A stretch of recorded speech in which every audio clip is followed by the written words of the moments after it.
नमस्कार। देखिए, भारत में अभी 18वीं लोकसभा का चुनाव चल रहा है, तो हम लोग आज संक्षेप में समझने की कोशिश करते हैं कि ये चुनाव आखिर संपन्न कैसे होता है। तो चुनाव कराने की जिम्मेदारी जो है इलेक्शन कमीशन के ऊपर होती है। भारत का चुनाव आयोग जो है ये पूरे भारत में चुनाव करवाती है। अभी भारत में वर्तमान समय में मुख्य चुनाव आयुक्त जो है वो राजीव कुमार है, जो कि 25वें नंबर के चुनाव आयुक्त है। आइए समझते हैं भारत के संविधान में चुनाव निर्वाचन का क्या सिस्टम है, कहां उसे रखा गया है। निर्वाचन को हमारे संविधान के भाग 15 में रखा गया है निर्वाचन को, और ये अनुच्छेद 324 से लेकर के 329 के बीच में आता है। निर्वाचन आयोग का गठन जो जनवरी 1950 को कर दिया गया था, और भारत में पहला चुनाव जो है 1951 में कराया गया था, जिसमें कांग्रेस को अपार बहुमत मिली थी। तारकोंडे समिति ने 61वां संविधान संशोधन के दौरान 1989 ईस्वी में ही 21 वर्ष से मतदान देने का जो उम्र सीमा है, उम्र जो था 21 वर्ष, उसे घटा करके 18 वर्ष कर दिया गया था 1989 में। वो संविधान का 61वां संशोधन था। आगे समझते हैं। देखिए, जब आप वोट करने के लिए जाएंगे बूथ पर, तो आपको इस प्रकार से एक मशीन दिखेगा। पहले बैलेट पेपर पे चुनाव होता था तो लुटिए लिया जाता था, एकदम बूथे लुटा जाता था, उसमें किसी का फाड़ के फेंक दिया, इस तरह से काफी घपलेबाजी होता था, जिसको रोकने के लिए इलेक्शन कमीशन ने एक मशीन का निर्यात किया है, बनाया है, एक मशीन बनवाया, उसे ईवीएम कहा जाता है। ईवीएम यानी कि electronic voting machine, EVM electronic voting machine. इस मशीन का जो भारत में सबसे पहले इस्तेमाल किया गया वो था केरल राज्य। 1982 ईस्वी में केरल के 50 बूथों पर जो है पारूर में ईवीएम मशीन का इस्तेमाल किया गया था। तो इसको भी हैक करने और सेटिंग करने का मामला चलता रहता है हमेशा, लेकिन विदेशी एक्सपर्ट भी आकर के ईवीएम को प्रूव कर दिया कि इसे हैक नहीं किया जा सकता है। इसको देखने के लिए आप जब वोटिंग के लिए जाएंगे तो यहाँ पर ये बटन आप दबाने के बाद आपके सामने ये इस तरह का एक मशीन लगा हुआ रहेगा। इस मशीन को कहते हैं वीवीपैट, यानी कि वी से वोटर, वी से वेरिएबल, पी से पेपर, ए से हो जाता है ऑडिट और टी से ट्रायल। यानी कि इसमें जो भी आप उम्मीदवार को वोट करते हैं तो जो छाप उनका रहेगा, और चुनाव चिन्ह जिसको कहते हैं, चुनाव चिन्ह जो भी उनका रहेगा, वो यहाँ आपको वोटर को जो है, जो वोट गिराने जाते हैं उनको देखने को मिलता है। ठीक है, तो पारदर्शिता यानी कि ट्रांसपेरेंसी लाने के लिए जो है इलेक्शन कमीशन ने इस तरह से व्यवस्था किया है। देखिए, वीवीपैट का voter variable, paper, audit, trial, ये हम लिख दिए हैं यहाँ पर। आगे बढ़ते हैं। अब शॉर्टकट में हम लोग समझते हैं कि आखिर ये पूरा बूथ को किस प्रकार से नियंत्रित करके जो है वोटिंग करवाया जाता है। तो इसको वोटिंग कराने का जिम्मेदारी डिस्ट्रिक्ट के अंदर डीएम के ऊपर होता है। डिस्ट्रिक्ट मजिस्ट्रेट जिसे कहते हैं, ये क्या करता है, पूरे डिस्ट्रिक्ट को जो है 4 या 5 खंड में जो है डिवाइड कर देते हैं। डिवाइड करने के बाद वो सारा जिम्मेदारी इसको कंट्रोल करने का जो है जिम्मा दे देते हैं रिटर्निंग ऑफिसर को। यानी कि ये चला जाता है रिटर्निंग ऑफिसर के पास, यानी कि आरओ। अब उसके बाद उसको देखते हैं, हर एक खंड का एगो अधिकारी बना देता है आरओ। आरओ के ऊपर बहुत जिम्मेदारी रहता है, वो पूरा बूथ को कैसे कंट्रोल करेगा चुनाव अच्छा से। यानी कि यहाँ पर आरओ का जिम्मेदारी काफी ज्यादा है, यहाँ पर इसका रिस्पॉन्सिबिलिटी बहुत ज्यादा है, और काम भी इसका सबसे ज्यादा महत्वपूर्ण हो जाता है रिटर्निंग ऑफिसर का।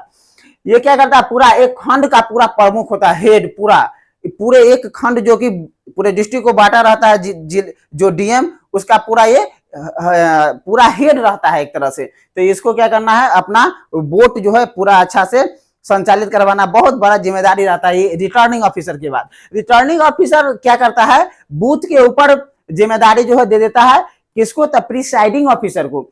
ये बूथ का एक तरह से इंचार्ज होता है, और प्रिसाइडिंग ऑफिसर के नीचे भी काम करने वाला था, उसको कहते हैं पोलिंग ऑफिसर। पोलिंग ऑफिसर को कई भाग में बांट दिया रहता है, 3 भाग में लगभग बांट देगा। एगो स्याही लगाएगा, एक ईवीएम को सप्लाई करेगा, एगो आईडी मिला करके इसे टिक करके दे देगा। आप गए होंगे कभी भी वोट गिराने के लिए, तो आप देखे होंगे, नहीं जो नहीं गए हैं उनके लिए जो है बहुत अच्छा है ये जानकारी, वो देख सकते हैं इसको। तो उसको कहते हैं प्रिसाइडिंग ऑफिसर। ये आरओ यानी कि ये रिटर्निंग ऑफिसर के अधीन में काम करता है। यानी कि रिटर्निंग ऑफिसर को ऑर्डर रहता है ऊपर से डीएम का, और रिटर्निंग ऑफिसर के नीचे रहता है आपका प्रिसाइडिंग ऑफिसर, और इसके नीचे आता है पोलिंग ऑफिसर। ठीक है, तो ये जो हमारा पीओ यानी कि प्रिसाइडिंग ऑफिसर है वो रिटर्निंग ऑफिसर के नीचे काम कर रहा होता है। ये पूरा बूथ का इंचार्ज होता है। ये प्रिसाइडिंग ऑफिसर जो है पूरे बूथ का जो है इंचार्ज होते हैं। इनके नीचे काम करता है आपका पोलिंग ऑफिसर। ये कौन, ये पीओ तो इसलिए इसका मतलब है यहाँ पर प्रिसाइडिंग ऑफिसर, और इसका मतलब जो है वो पोलिंग ऑफिसर है। ये इसके नीचे काम करते हैं। पोलिंग ऑफिसर को भी है ना 2-3 भाग में बांट दिया जाता है। पहला पोलिंग ऑफिसर जो रहेगा, भाग नहीं कर सकते, मतलब कि जिम्मेदारी 2-3 आदमी को दे दिया जाता है। पहला जो पोलिंग ऑफिसर रहेगा वो क्या करता है, आईडी चेक करेगा, भाई सही आदमी आ रहा है कि कोई दूसरा का आईडी लेकर के आ रहा है अपने पार्टी को जिताने के लिए। तो इस तरह का चेकिंग करने के लिए वहां पर रहता है। तो पहला जो है आपका पोलिंग ऑफिसर क्या करेगा, आईडी को मिलाएगा। दूसरा पोलिंग ऑफिसर क्या करता है, आईडी को नोट करेगा, कितना नंबर है, लास्ट का 2-4, जैसे आधार कार्ड लेकर के जाइएगा आप तो अंतिम का 4 नंबर जो है वो लिख लेता है। उसके बाद क्या करता है वो स्याही, यहाँ पर क्या करेगा, देखिए स्याही लगा देता है। हम भी वोट गिराने गए थे, यहाँ पर स्याही लगा देगा, ताकि बार बार जो है 1962 में क्या हुआ था कि बार बार लोग जाकर के एक आदमी कितना बार जो है सो वोटिंग करके आ गया, इससे क्या हो गया, वोटिंग का कोई मतलब ही नहीं रहा। तो इसीलिए इस तरह के स्याही का इस्तेमाल किया जाता है। अब आगे अगला हम लोग समझते हैं। तीसरा पोलिंग ऑफिसर क्या करता है, ये क्या करता है, ईवीएम को सप्लाई देगा। आप जब कभी भी वोट गिराने गए होंगे तो देखिएगा ईवीएम मशीन के पास जहां से सप्लाई देना रहता है वहां वो एक बैठा रहेगा, वो उतना ही काम करता है, सप्लाई दे रहा होता है ईवीएम का। नहीं तो कुछ गड़बड़ हो गया तो सप्लाई नहीं गया तो वोटिंग करेगा तो जाएगा ही नहीं, यानी कि वोट जो है उसका प्रक्रिया, वोटिंग का प्रक्रिया कंप्लीट ही नहीं होगा। तो इसका भी यानी कि आप समझ रहे हैं कि ये पोलिंग जो ऑफिसर होते हैं उसको 3 भाग में बांट दिया जाता है। एक का काम दे दिया जाता है आईडी मिलाइए भैया, एक क्या करता है आईडी मिलाने को नोट करके लिख लेता है और स्याही आपको लगा देगा। एक क्या करेगा, ईवीएम को सप्लाई दे रहा होता है। उसके बाद हम आगे समझते हैं, ये है आपका पोलिंग एजेंट। पीए एक पोलिंग एजेंट होता है। वहां जाइएगा वो बूथ पर वोट गिराने के लिए, तो एक पोलिंग एजेंट रहता है। वो कि उस नेता का, जो भी पार्टी है उसका एक अपना आदमी रहता है, जो नेता वहां से खड़े रहते हैं, अपना मतलब इलेक्शन चुनाव लड़ रहे होते हैं, उनके तरफ से वो आदमी वहां पर खड़े रहते हैं। उसे ही वो नेता का करीबी होता है। उसको प्रिसाइडिंग ऑफिसर जो है वो नियुक्त करके वहां पर रखे रहते हैं। तो सब जाके वहां पर हल्ला उल्ला करेगा, मंगनी में वोटिंग भी नहीं हो रहा। तो वो क्या करता है ना, पोलिंग एजेंट अपना लोगों को हेल्प किया कि ऐसे जाइए, इस तरह से चुनाव गिराइए। कागज जो पहले वोटिंग से पहले आता है वो सब अपना बंटवा लेता है कि हाँ भाई इस तरह से लीजिए वोट गिराइए। तो ये काम होता है।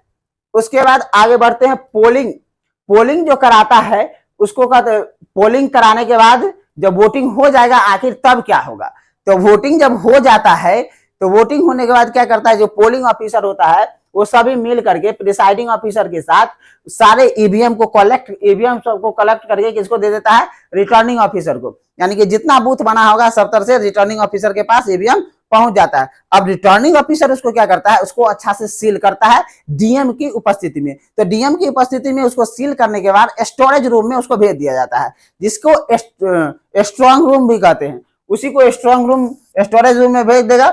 उसको स्ट्रॉन्ग रूम भी कहा जाता है जब गिनती होगा तब। और इसी स्ट्रॉन्ग रूम से ही जब काउंटिंग होगा, इस बार का चुनाव का रिजल्ट जो है 4 जून को आ रहा है, तो 4 जून को जब काउंटिंग होगा तो यही स्ट्रॉन्ग रूम से ही सभी ईवीएम का सील खोला जाएगा और वहां से जो है काउंटिंग शुरू होता है, जो कि आप देखेंगे, उसका प्रसारण देख सकते हैं। अब हम लोग यहाँ से समझ लेते हैं, कुछ चुनाव आप सुनते होंगे कि उपचुनाव क्या है।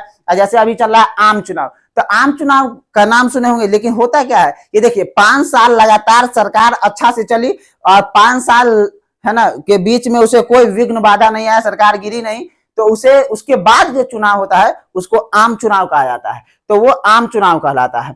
कई बार सुने होंगे मध्यवर्ती चुनाव, कई बार सरकार चुनी जाती है भारत में पंचवर्षीय योजना 5 साल के लिए। 5 साल के बाद क्या करेगा, चुनाव होगा तो हो गया आम चुनाव, लेकिन बीच में सरकार गिर गई है ना, तो फिर जो चुनाव होगा सरकार बनाने के लिए तो वो मध्यवर्ती चुनाव कहलाता है। उसके बाद एगो उपचुनाव का नाम सुने होंगे, कोनो कैंडिडेट है उसको कुछ हो गया, वो सीट अचानक खाली हो जाता है, तो उसके लिए जो चुनाव कराया जाता है उसको उपचुनाव कहते हैं। कोई भी सीट खाली हो जाएगा उसके लिए जो चुनाव कराया जाएगा उसको उपचुनाव कहते हैं। प्रॉक्सी वोटिंग होता है। कई बार देखे होंगे कि जो सैन्य अधिकारी है या विदेश में रहने वाले जो लोग हैं वो नहीं आ पाते हैं वोट गिराने के लिए, तो अपने स्थान पर कोई व्यक्ति को भेजते हैं, तो वहां पर जो वोटिंग करने के लिए जाते हैं तो वो जो वोट गिरा रहता है इस तरह का, इसी को ही प्रॉक्सी वोटिंग कहा जाता है। उम्मीद है कि आप इन सब जानकारी को लिए होंगे और इसके बारे में जो है और डिटेल्स में जो है हम अगले वीडियो में समझा देंगे। जहां तक रहा मुख्य चुनाव आयुक्त का, तो उसका कार्यकाल के बारे में समझ लीजिए। कार्यकाल 6 साल का होता है और उम्र जो है 65 साल तक है। तो पहले उम्र हो जाएगा 65 साल तो रिटायर हो जाएंगे, 6 साल हो जाएगा तो भी रिटायर हो जाएंगे। और भारत के प्रथम चुनाव आयुक्त का जहां तक हम बात करते हैं तो वो थे हमारे सुकुमार सेन जी। ठीक है, धन्यवाद।